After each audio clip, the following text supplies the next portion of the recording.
Ok, boa noite. Hoje são 18 de novembro. Vamos realizar o seminário do discente Igor. Deixa eu pegar aqui o panfletinho aqui que eu faço. Do Igor Carmo, o orientador é o professor Dr. Heitor Lopes Ferreira e o debatedor, o professor Paulo Desideri. Aproveito para agradecer a participação do professor Paulo, acho que é a primeira vez que ele participa aqui dos seminários do programa. A ideia é nós termos aí em torno de 20 a 30 minutos para o Igor fazer a sua discussão, da sua apresentação do seu projeto, aí eu repasso para o professor Heitor fazer a contextualização geral e o professor Paulo para fazer as suas arguições e observações.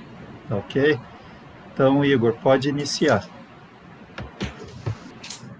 Opa, vamos lá. Boa noite, pessoal que está acompanhando aí, os meus colegas. O título da pesquisa até essa data foi definido como a geração de energia fotovoltaica, análise da gestão do ciclo de vida dos painéis solares em Rondonópolis, Mato Grosso. A minha linha de pesquisa, o meu orientador é Gestão Ambiental e de Recursos Naturais, do Programa de Pós-Graduação em Gestão e Tecnologia Ambiental. Gostaria de cumprimentar formalmente o meu orientador, o professor Dr. Heitor Lopes Ferreira. Muito obrigado. Agradecer a presença também do professor debatedor, o professor Dr. Paulo Henrique Martins Desidério, e o nosso professor Dr. Luiz Otávio Valenceiro, o coordenador do Programa de Gestão e Tecnologia Ambiental.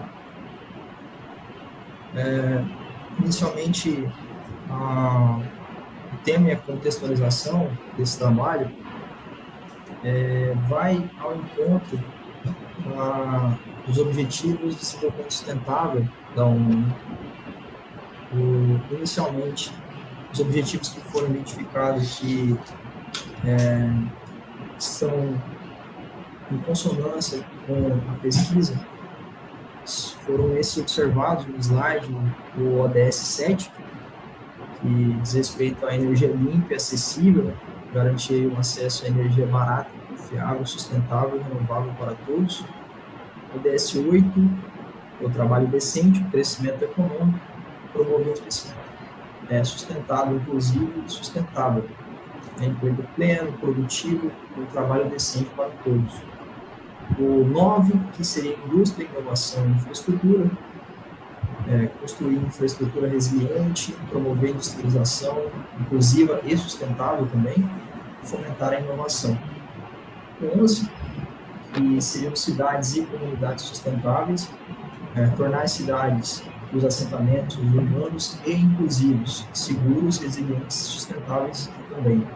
A 12 é o consumo e a produção responsável, e assegurar os padrões de produção e consumo sustentáveis.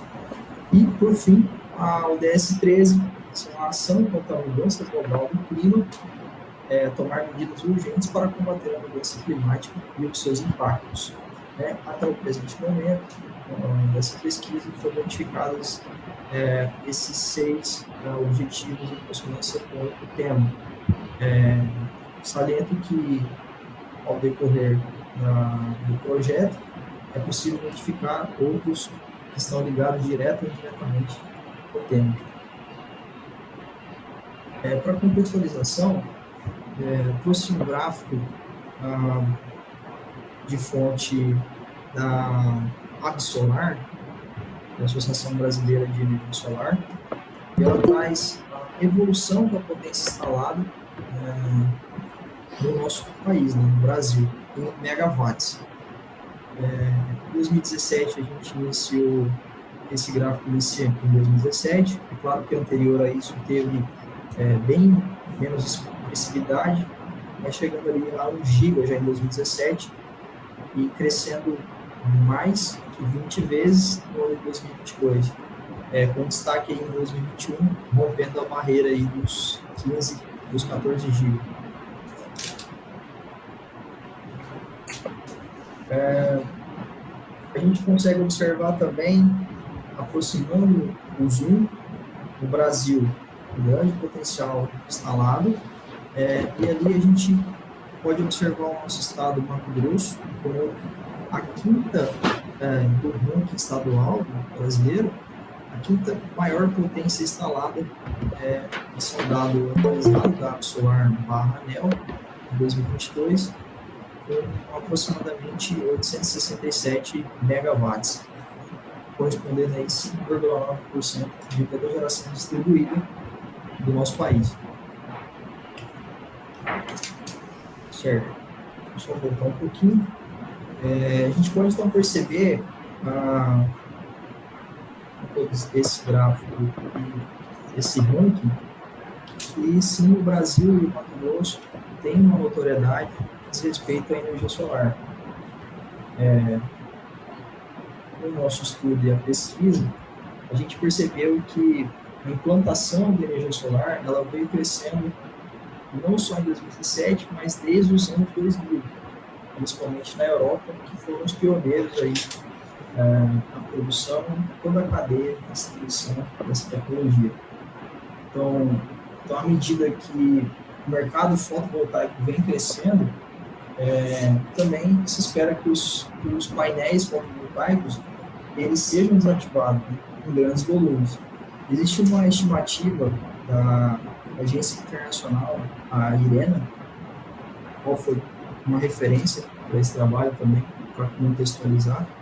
Eles estimam que só no Brasil podem ser gerados 550 mil toneladas de resíduos apenas das energias fotovoltaicas. Esse relatório da IRENA do ano de 2016, ele estima que até em 2030 ali, há um crescimento exponencial e a tal et al. 2020 ele consegue justificar isso, de acordo com a sua pesquisa, que essa estimativa da IRENA ela faz sentido para ele, e ele consegue classificar principalmente dois motivos ao qual essa geração de resíduo ela tudo indica que sim vai aumentar. O primeiro motivo inicial é a geração das primeiras gerações, segunda geração, terceira geração de energia solar, elas têm um nível de eficiência e as próximas gerações, com o avanço da tecnologia, vão superar essa geração.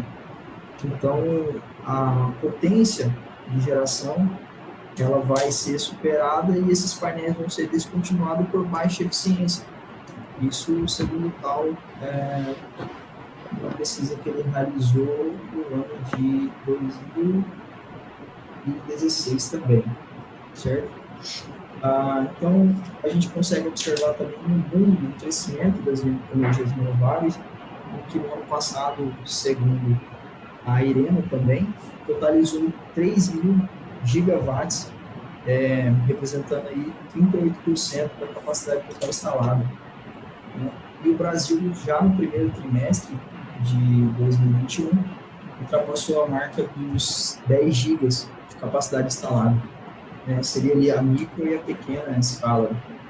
A microgeração, a ANEEL, ela define a microgeração, para a gente conseguir ilustrar, com uma potência instalada menor que 75 kW, que seria essa residencial mesmo, as placas de uso urbano, casa que você vê nos telhados, que dá uma classificação bastante também. Você pode observar também na UFMT, recentemente, acho que, se não me engano, no passado, foi também instalada uma grande quantidade de placas solares.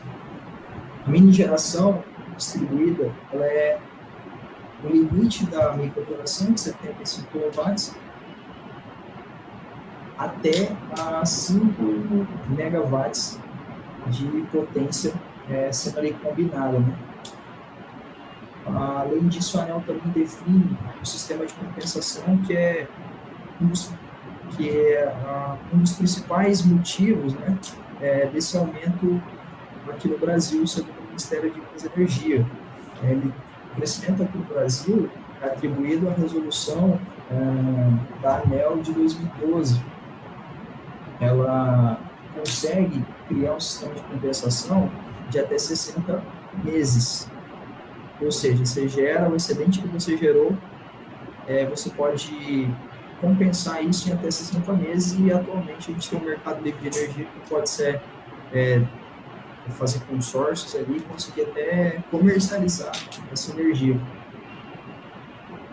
Além dos benefícios ambientais, comparado às outras fontes de energia renovável, um outro importante aspecto que traz o aumento do interesse dessa energia fotovoltaica é o seu retorno financeiro.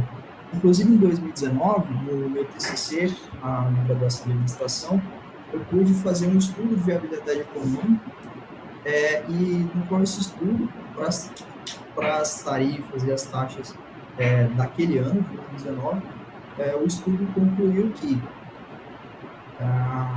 em torno de 5 anos já obteria o retorno de uma instalação de uma empresa aqui em Rondonópolis.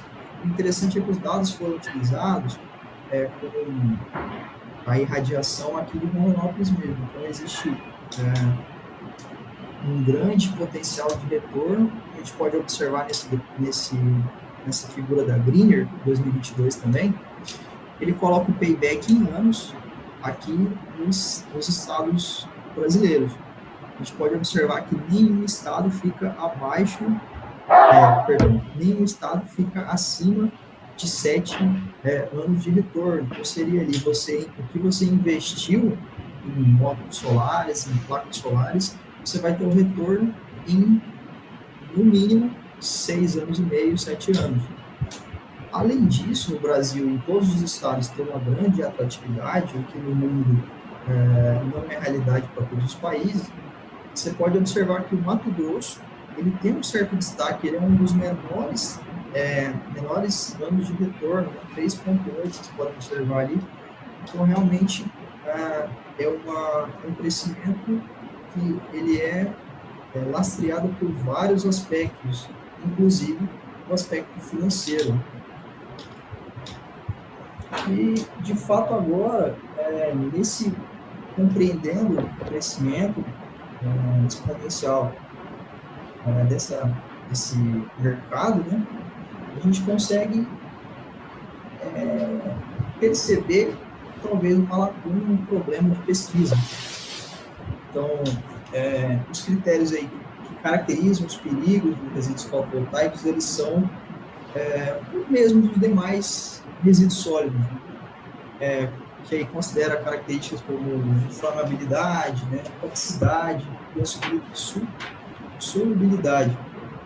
Então, nessa classificação, nesse cenário, então, as placas solares, elas consideram um impacto de lixiviação desse material por lençol freático, e enquanto outras partes delas vão ficar na atmosfera, como chumbo, né, pode ser tóxico contra a saúde humana. Então, nos módulos de silício cristalino, que são os mais comuns no mercado, existe a presença considerável de chumbo. Então, segundo o relatório da Biointelligence Service, o módulo de silício, ele pesando 22 quilos aproximadamente, quando processado no ambiente, ele pode liberar 1,6 gramas até 11 gramas de chumbo por módulo, né, e 75 gramas até 518 por tonelada de módulo descartado. Então, o chumbo é um metal perigoso, ele pode danificar ali, o sistema nervoso, o sistema renal, o imunológico, o reprodutivo até, e principalmente o cardiovascular. Então, além disso, os ecossistemas próximos às fontes de chumbo, eles apresentam perdas de biodiversidade, né? Então, você tem a danificação e efeitos neurológicos em invertebrados.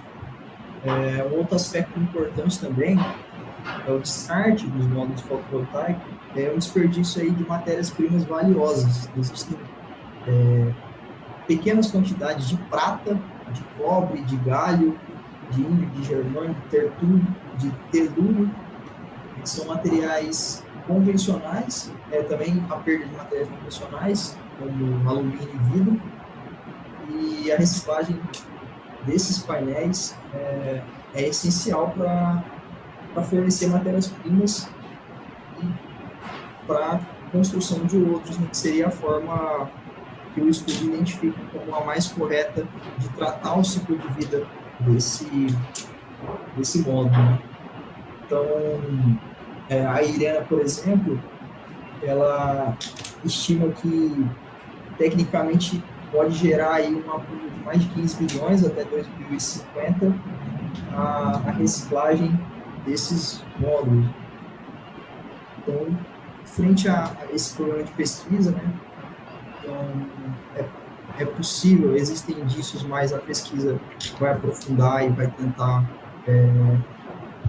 atingir esses objetivos e concluir essa lacuna que foi identificada. E o primeiro objetivo seria levantar as práticas e as legislações internacionais, ao quais os países pioneiros já existem resoluções, e a pesquisa mesmo em fase inicial conseguimos identificar que os países pioneiros já têm uma logística reversa já bem legislada, né, bem tratada, e algumas metas até de reciclagem.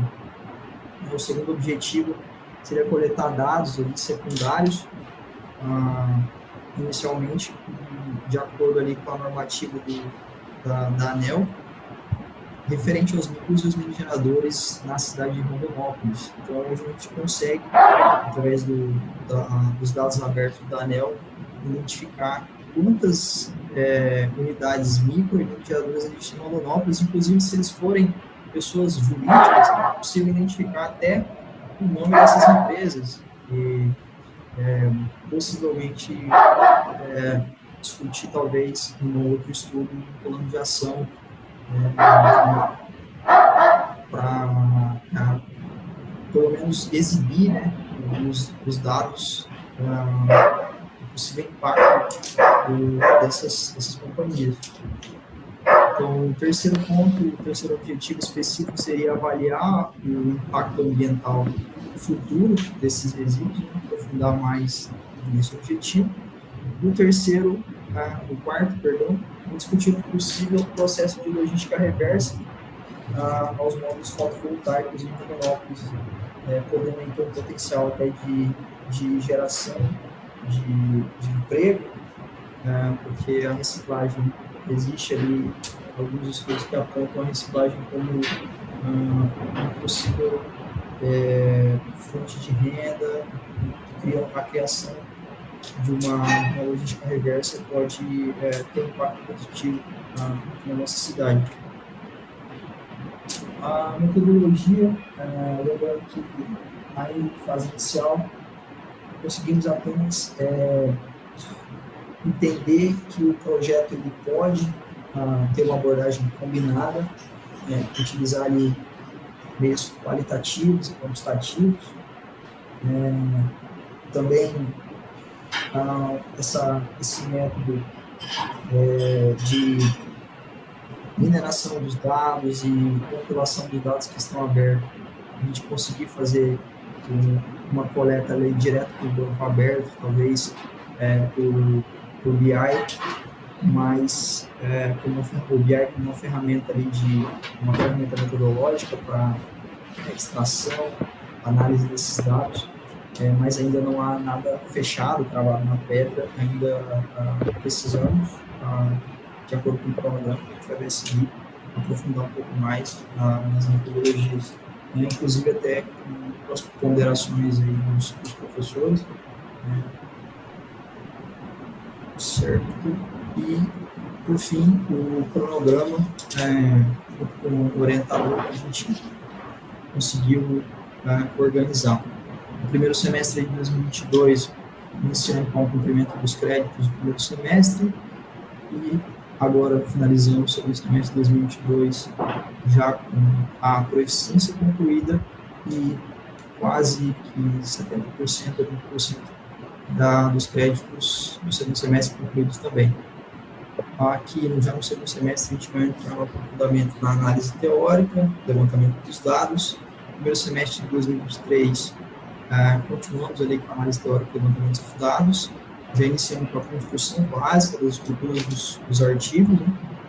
A qualificação, o aprofundamento teórico e a análise de dados. No segundo semestre, a análise de dados permanece, entramos na discussão de dados, finalizando com a defesa no primeiro semestre de 2024, previsão ali de janeiro ou fevereiro.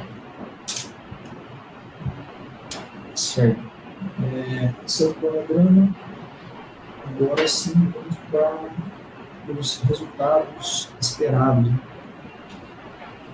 Então, o que a gente espera com essa pesquisa? Nós esperamos entender as melhores práticas que estão sendo utilizadas pelos países pioneiros, identificar o potencial, ampliar essa discussão, né? Então, pode ampliar a análise dos potenciais processos para reciclagem, analisar os impactos e a possibilidade de criação de um valor agregado ao uso sustentável das matérias-primas necessárias, né? Então, acreditamos aí que isso tudo pode contribuir nesses quesitos, né? E abrir novos caminhos para uma possível discussão do desenvolvimento da indústria, oportunidade de emprego, e, enfim, os diferentes stakeholders aí envolvidos. Finalizado. Finalizou, Igor? Positivo, professor. Tá ok, obrigado, Igor. Você foi bem dentro do prazo estabelecido. Eu passo então a palavra ao professor Heitor. Boa noite, vocês estão me ouvindo bem aí? Tá um pouquinho baixo, parece ter uma interferência, mas dá para ouvir. Vou tentar falar pausadamente, né? Estou aqui na sala de aula, tá vazio, um barulhinho aqui danado, né? Mas por causa do ar-condicionado, mas vou tentar, dentro do possível, fazer as minhas ponderações aí em relação ao trabalho do grupo, certo?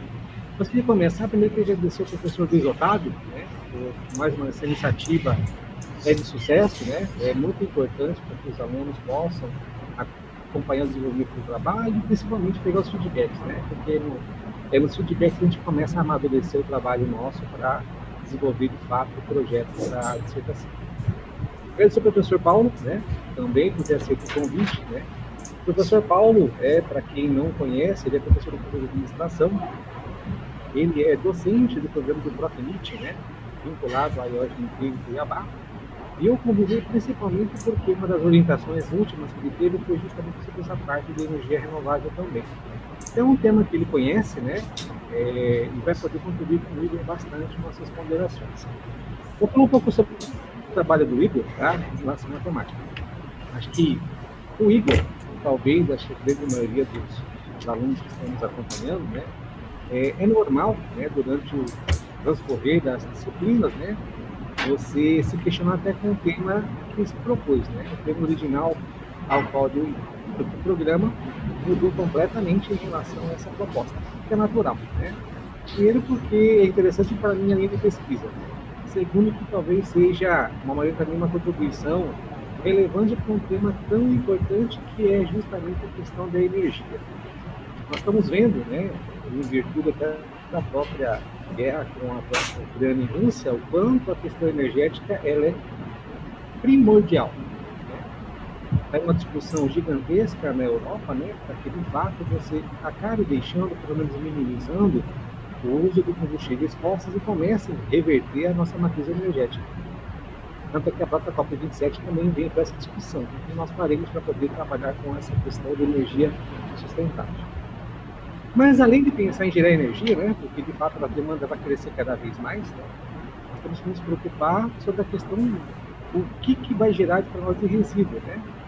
E a demanda, como o próprio Igor comentou ali, exponencial, Ainda não existem tantos trabalhos, né? Se bem que fora do Brasil existem mais do que aqui, falar sobre a questão da indústria reversa, a questão da reciclagem, mas o Brasil hoje vive um crescimento gigantesco, né? E como o prazo de ciclo de vida, a primeiro momento, é longo, 20 a 25 anos, ainda não existe algo pensado sobre o que a gente vai fazer com todo esse material.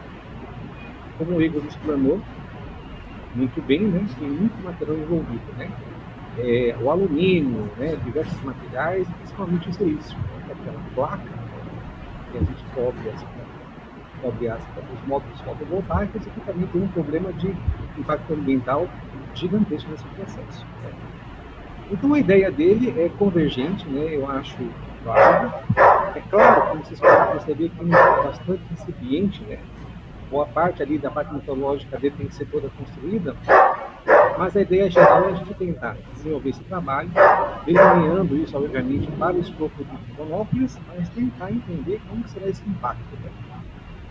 É natural que a gente vai ter que olhar para fora do país, né? A Alemanha, país desenvolvido como a França, outros que já tem uma crise energética, que já tem uma previsão para ver o que eles fazem para essas políticas de política reversa ou reciclagem, como que isso se impacta aqui no Brasil. E é evidente que o trabalho dele vai migrar entre as fases quali e quanti, né? Porque o trabalho qualitativo é necessário para todo mundo entender de fato o que vai ocorrer. E aí, talvez, o segundo e terceiro estudo dele, que são os objetivos, aí aplica-se uma ontologia quântica. A proposta que eu tenho para ele, tá? Eu já venho fazendo isso com um orientado meu, e eu acho que é bastante produtivo, é trabalhar com o formato da dissertação a linkagem de artigos relacionados.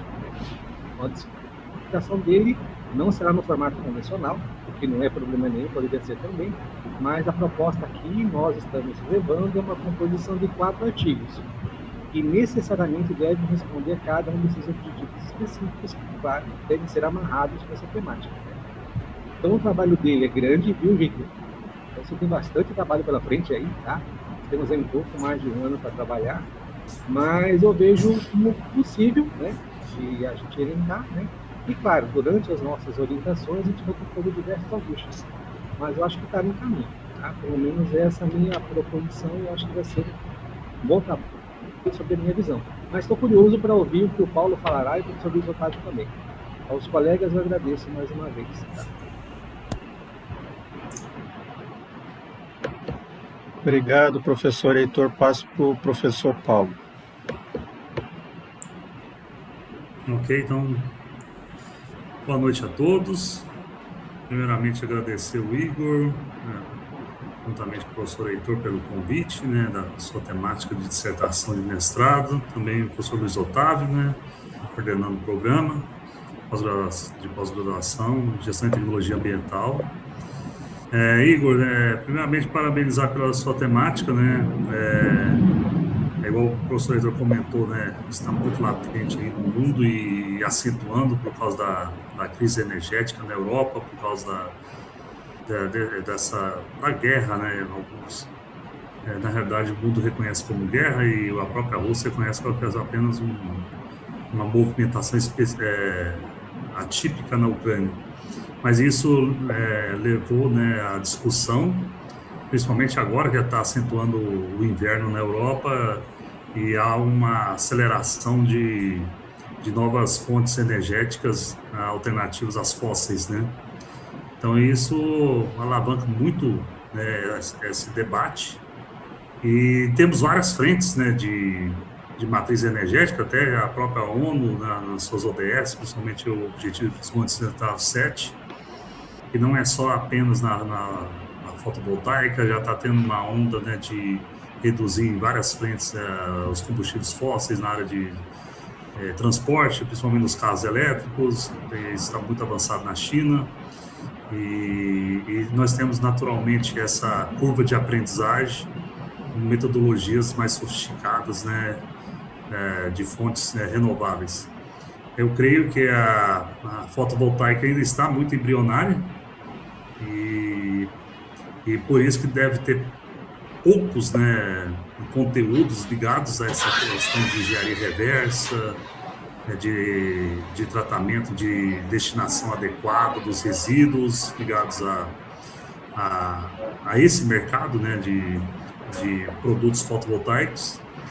E é um desafio para você também, mas é bom isso, né, a gente buscar temáticas que são potenciais, né, e que vão gerar debates futuros, né? Porque a gente está fazendo uma analogia, não sei se o Heitor comentou com você sobre é muito recente a produção desses, ou a importação ou a produção e distribuição desses produtos fotovoltaicos no Brasil. Parece que começou, Heitor, em 2010, se não me engano, né? Algo muito recente, lá no Nordeste. Eu lembro de reportagem. Na verdade, assim, começou oficialmente a partir de 2012, né?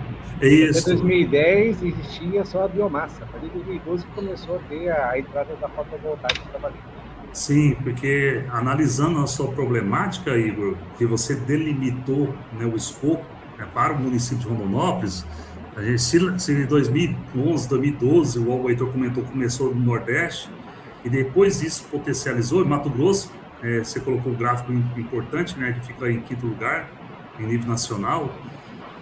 Rondonópolis, creio que essa expansão deve ter sido começada recentemente, e o tempo de vida útil de um equipamento fotovoltaico, se eu não me engano, é de 20 ou 25 a 30 anos.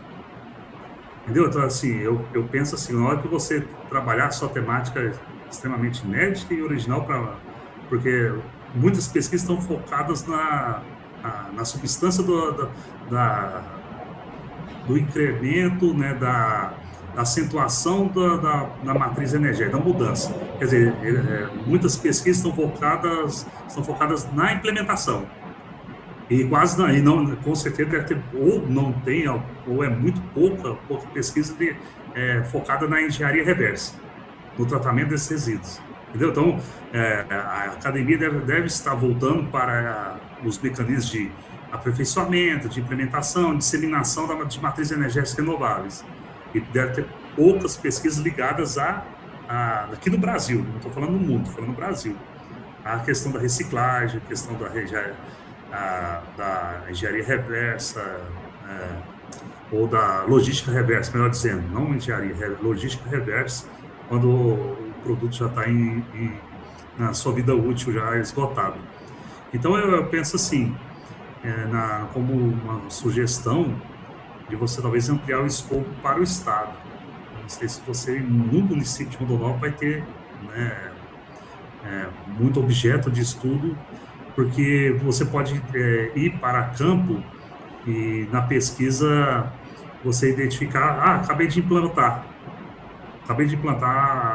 a energia solar aqui, e eu só vou preocupar com um processo de logística reversa daqui 20, 30 anos, entendeu? Talvez assim, na hora de você ou aplicar uma parte quanti, né, ou uma pesquisa quali.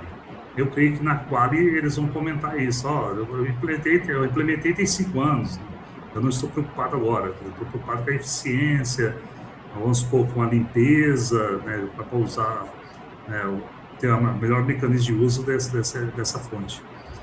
Então, eu penso assim, de você conseguir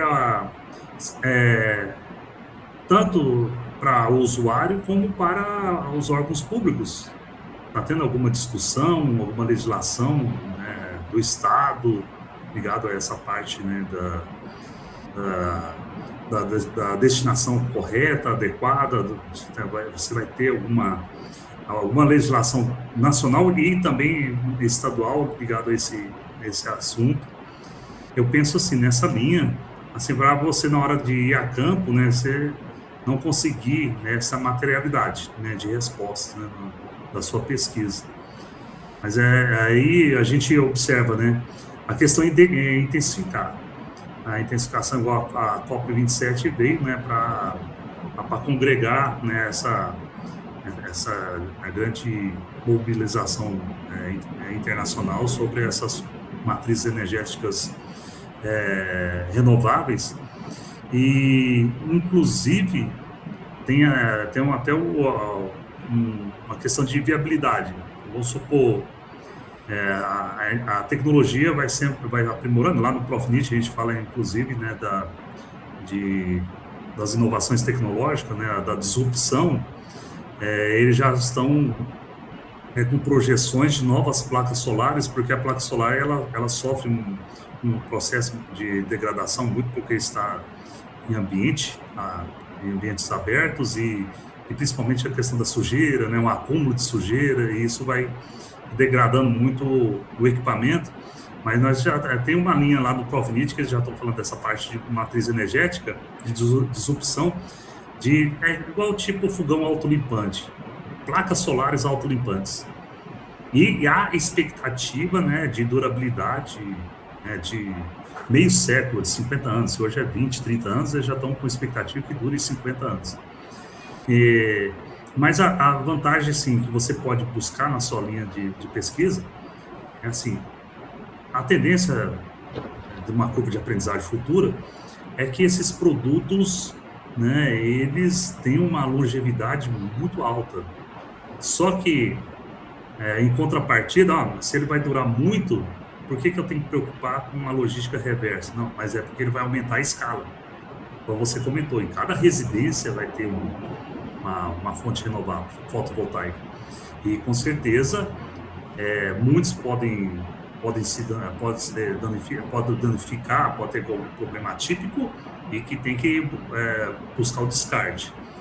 Então, essa questão é bem interessante. E um outro,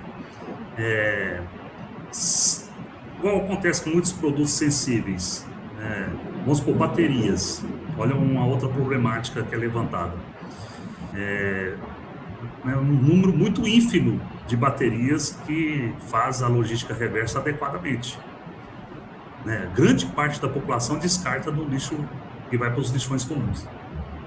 Então, no caso da fotovoltaica, nós temos que tomar cuidado por esse aspecto, para não ir para destinações inadequadas. Só que é um problema, né? Hoje a questão do fabricante, muitos desses produtos são importados, você pode levantar essa problemática. Muitos produtos são importados, nós temos uma dispersão de empresas que instalam, tem assim, com certeza tem as operadoras de energia elétrica que fazem todo esse controle, essa regulação, mas aí eu não sei, Heitor, fica uma dúvida mesmo se, vamos supor, a Energisa, ou a própria ANEEL, né, a Energisa ou a Enel, tudo, se elas, para habilitar uma nova implementação, uma substituição de equipamento fotovoltaico, se eles pedem um histórico, né, uma rastreabilidade do que o consumidor fez com aqueles produtos que vão ser descartados. É um bom tema para você abordar. Isso é uma forma de controle, porque senão ele vai colocar no lixo comum. Mas é verdade, Paulo, isso é verdade. Por enquanto, essa questão que você apontou, e acho que o raciocínio justamente esse, como não temos nada pronto ainda, tá? Realmente pode ter essa precipitação da redução do ciclo da vida útil, não pelo prazo, mas talvez por eficiência antecipada, isso pode acontecer, ela pode ser banalizada e ser jogada como se fosse um resíduo comum, e não é. Então, eu acho que você está correto nessa parte de a gente tentar se balizar esse processo aí. Até porque, por exemplo, né, vou dizer, praticamente todos os nossos painéis fotovoltaicos são importados. Nós temos hoje como os grandes produtores de fotovoltaicos China e Índia. São os dois maiores produtores de fotovoltaico do planeta, né? Parece no mundo inteiro. Então, no Brasil ainda já tem, só que os produtores nossos de painéis é ínfimo, não dá nem para comparar com o volume de produção. E a escala realmente é essa. O problema não é a durabilidade, o problema é a escalabilidade que isso vai dar no prazo. Sim. Então, eu penso assim, você tem muitas frentes interessantes para levantar do seu trabalho, e você buscar, igual você propôs, essas lacunas, principalmente de legislação, do fluxo de logística reversa. E se der o fluxo de logística reversa, se nós temos, né, muitos produtos que são importados, não temos, nós temos a VEG Eletromotores, que ela produz, né, e temos algumas frentes nacionais que produzem placas solares, tudo. Quem seriam esses atores que fariam o descarte e reaproveitaria, porque tem alguns produtos sensíveis nas placas, mas talvez nem viáveis comercialmente. Vamos supor, nós temos muitas empresas de reciclagem de placas eletrônicas, porque eles aproveitam o silício, aproveitam até, igual você falou, prata, tem alguns têm pequenos fios de ouro e vários outros materiais nobres, igual tem aquelas terras nobres, né, que a China domina, e eles usam isso para reaproveitamento. Então tem uma viabilidade comercial para quem faz as reciclagens de placas eletrônicas e as derivações. A questão da placa solar, de equipamentos solares, eles são volumosos, talvez nem sempre tão viáveis. Então, talvez não teria uma única empresa, você poderia fazer esse levantamento. Seria muito bom, porque você vai apontando lacunas. Eu creio que a contribuição da sua dissertação é colocar todas essas lacunas que no Brasil não tem. Aí você pode usar como objeto de análise o estado de Mato Grosso, verificar, em Mato Grosso não há nenhuma. E teria que levar para outro estado que tem uma estrutura, vamos supor, talvez São Paulo. Mas aí ficaria inviável a questão da própria logística de transporte. Produtos altamente volumosos, e o custo logístico elevado. Aí o que acontece? Em contrapartida, a legislação, ela impõe, se ela impõe, aí as empresas se adaptam, o próprio consumidor se adapta. Então, eu creio assim, você tem muitas frentes. A questão quali-quanti, talvez você poderia usar a quali-quanti para as empresas que instalam, para verificar com elas assim, se você conseguisse fazer um bom mapeamento no quanti, no questionário, porque você faria um roteiro de entrevista, talvez até para as próprias empresas. Aí o Heitor pode depois analisar qual é o melhor caminho, ou qual ou quanti. Para verificar, você instala, e quando alguém pede para substituir uma placa que está estragada, o que você faz com aquele material? Como você descarta? Entendeu? Assim, você vai fazendo esses levantamentos e aí você vai contribuindo, se há ou não, uma estrutura, para atender a todos. Então, eu pensei muito nisso. E eu creio que o seu trabalho pode focar muito na questão da regulação. A sua matriz de referencial teórico pode buscar a questão da legislação, essa questão do comportamento mundial, a questão da nacionalização dessa tecnologia, que nós temos algumas empresas nacionais, igual a VEG é uma delas, aí seria até mais fácil, E aí ela poderia fazer até um processo de logística reversa, e se outras... E as importadoras têm estabelecimento do Brasil para isso, e comporte, suporte isso, se eles forem responsáveis, se a legislação contemplar. Então, eu penso nisso, nessa frente. Agora, a questão do usuário final, não sei, Heitor, se valeria a pena assim, aplicar um questionário. Aí seria que ter uma outra expectativa, aí a expectativa da conscientização. Igual o Heitor comentou, estava no projeto da ONU ligado a essa questão de consumo verde, de tecnologias verdes, consumo responsável, aí a visão do consumidor. Hoje, a grande barreira para amplificar a energia renovável por meio de fotovoltaicos no Brasil é o custo. Custo e poucos programas de financiamento, com taxas de juros ainda expressivas. E aí tem essa lacuna. E falta de subsídios. Você pode levantar também essa falta de subsídios pelos governos, tanto federal como estadual. Aí você levanta qual seria esse ponto. Porque aí você pode observar assim, e isso aumenta, você olhou a evolução. Até você pode fazer um comparativo na hora que você está fazer esse levantamento, igual o Heitor comentou, comparar com a Alemanha, outro, qual que é a velocidade da curva. Porque dependendo da velocidade da curva, vamos supor, mesmo que o Brasil tem todas essas barreiras de financiamento, de escalabilidade, as pessoas estão aumentando a instalação. Mas nos outros países, talvez a curva é um pouco maior. Agora tem uma questão, né? Tem uma legislação que até no final desse ano, né, 31 de dezembro, aquela questão de subsídio, que é incentivo, né, ele se encerra. Eu não sei se haverá prorrogação, não sabe como vai ser essa política. Se quando extinguisse, porque você se instalar até o final do ano, você tem isenções até 2040, se eu não me engano. Aí depois se instalar o ano que vem, você já começa em 2032 a questão de aquele imposto da contrapartida. Agora, eu não sei se isso pode desestimular, reduzir a velocidade. Então, esses são pontos que você pode levantar na sua pesquisa, né? Pontos importantes, porque se for uma tendência comportamental do mercado aumentar a escala de energias fotovoltaicas nas próprias residências, nós temos uma questão, você falou até da UFR. Aqui a UFR, não sei se a UFMT tem uma fazenda solar, mas a UFR nós acabamos de implementar por completo. Se dentro do CNPJ das empresas está sendo um ótimo caminho para elas, em termos de redução de custo e tudo mais. E esse aí é o contraponto das residências. Quem está instalando com maior velocidade? Empresas ou residências? Aí você pode colocar esse balanceamento. Porque com certeza as empresas, por terem mais demanda energética, com certeza tem mais placas, e pode demandar maior manutenção, pode demandar maior troca, né?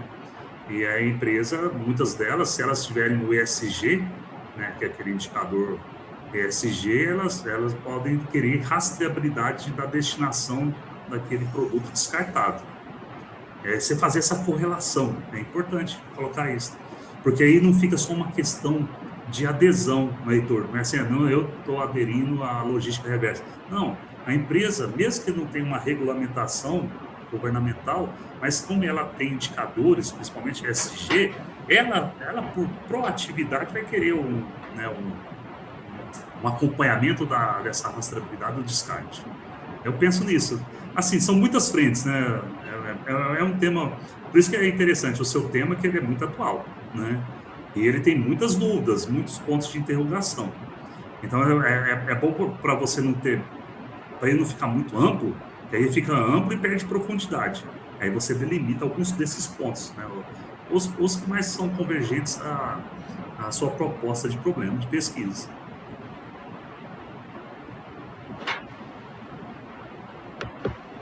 Ok, professor.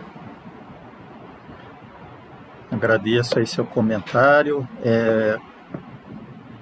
Passo aí para o professor Heitor, o Igor, se quiserem fazer alguma consideração para o professor Paulo, aí depois eu falo as minhas considerações. É só para realmente referir uma coisa que o professor Paulo comentou. Realmente, por exemplo, a gente pode nos balizarmos como parâmetro a questão, até comentei com o Igor nas últimas conversas que nós tivemos nas orientações, que, por exemplo, a legislação que trata sobre a logística reversa, as embalagens do agrotóxico são bem delineadas, né?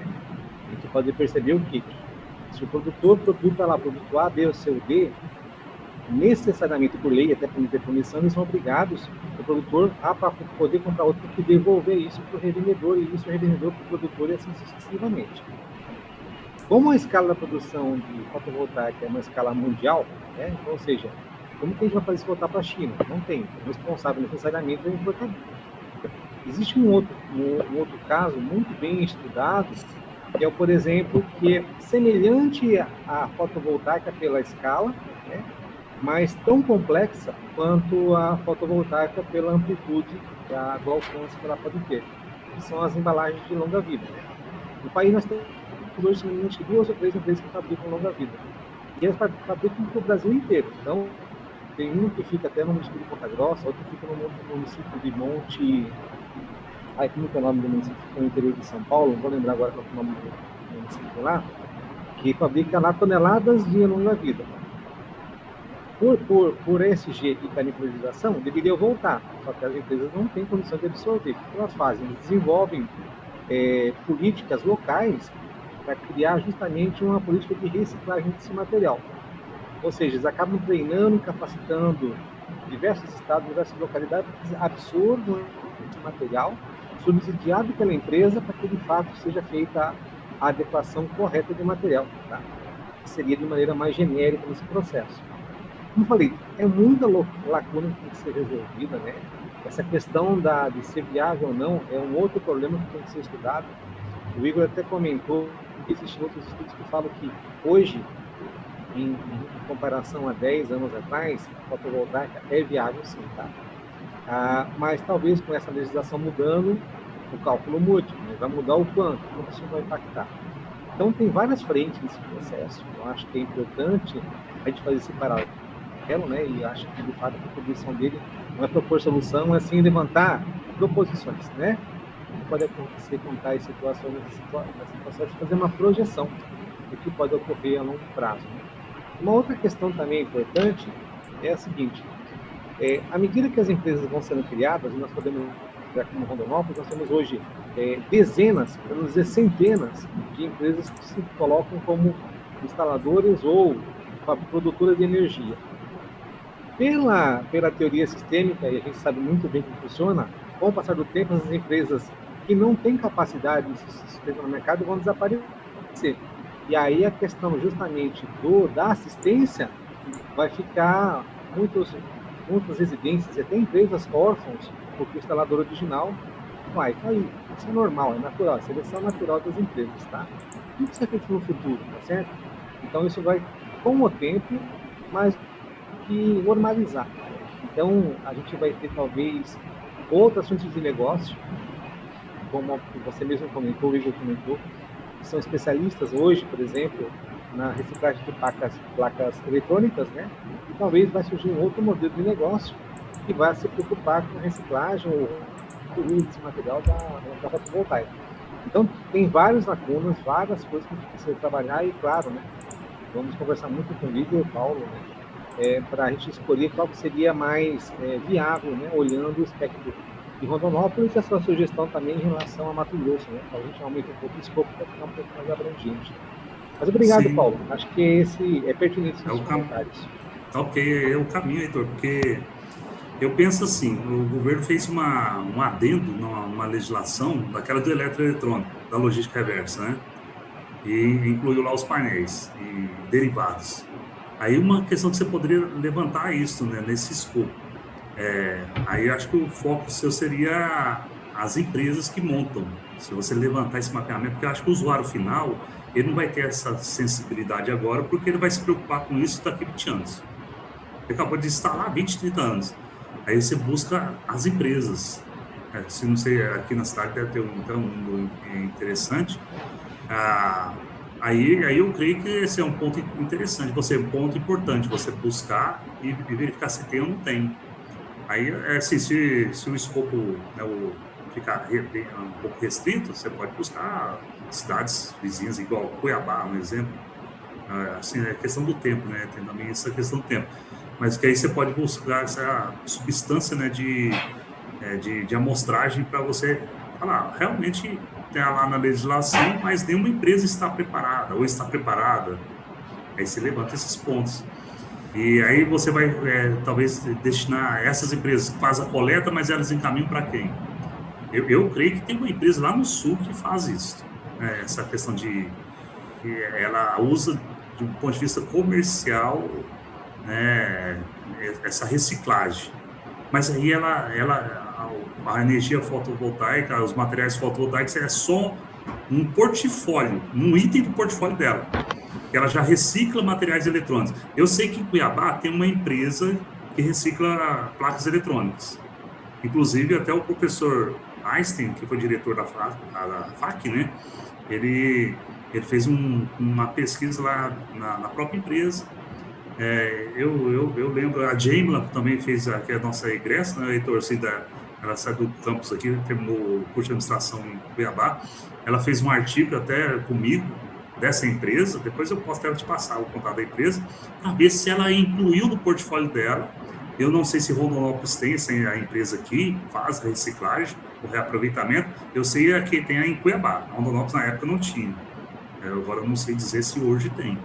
Mas essa empresa, se ela incluiu no portfólio dela esse produto, e você pode até levantar qual que é o volume. Se ele tiver, né, histórico, ele pode falar qual está sendo o volume ao longo dos anos, se é ínfimo ou não, se tem tendência de aumentar. São pontos importantes para você apresentar na pesquisa. Porque realmente o material é escasso, assim, não tem... porque o pessoal, igual eu comentei, estão indo para a linha de implementação, de implantação, não na linha do descarte ainda, porque é por causa de ser muito recente no Brasil a implementação dessa energia, ok?